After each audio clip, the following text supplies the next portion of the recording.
couldn't figure out how to do it with his agoraphobia, and got a hold of us at church, and I came over and had a real nice evening with Ginger and Dan and Ken, and we said, well, we'll do it up at church, like after we do a baptism and the pool's full, you can come up afterwards, and when no one's there, and and he was going to come over and look at the church, and he got real sick right at that time, and then life gets busy, but he stayed on it, kept after it, and then this pool showed up, and I told him I'd do it in his bathtub if we had to.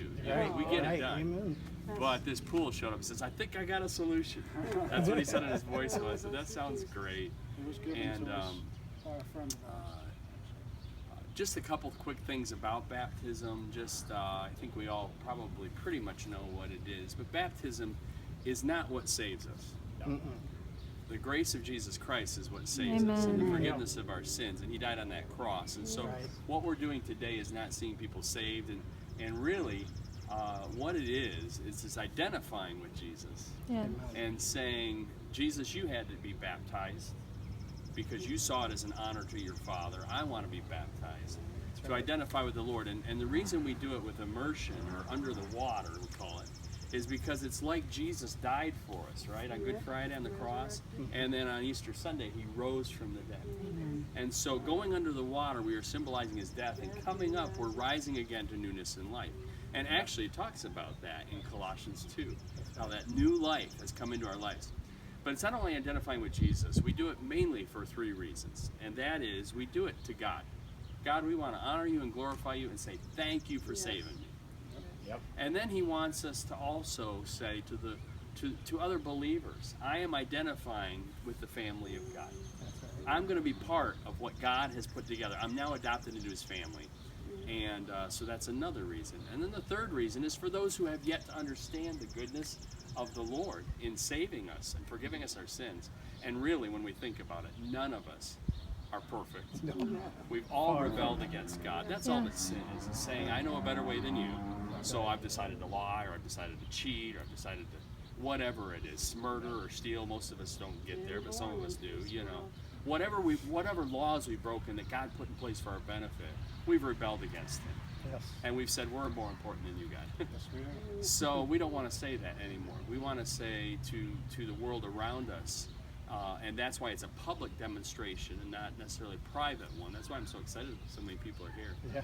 That these that are going to be baptized today are saying, God has made a change in my life.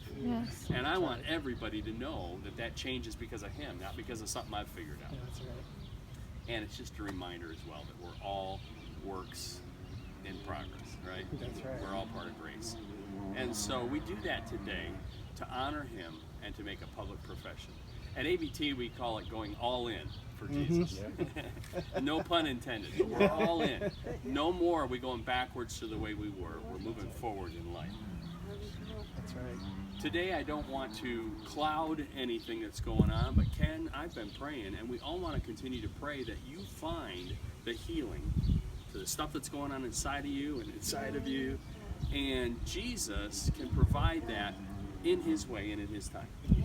I'm reminded that there's a story in the Bible that talks about him healing a blind man, and he reached down and he made some mud on his fingers. Why Jesus did that, I don't know. But he rubbed it on the man's eyes, right? And the man got some healing, but not complete healing. He said, I see men walking around as trees. Was Jesus unable to heal him? No. But Jesus went back with a second touch. And my wife has had a long time illness, and we're still waiting for that second touch, but we've seen him touch her many, many, many times.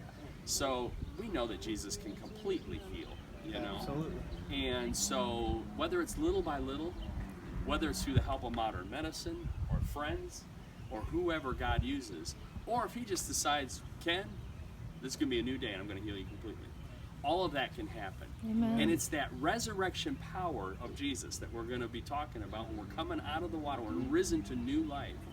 It's as much as his death that heals us, but it's also that new life.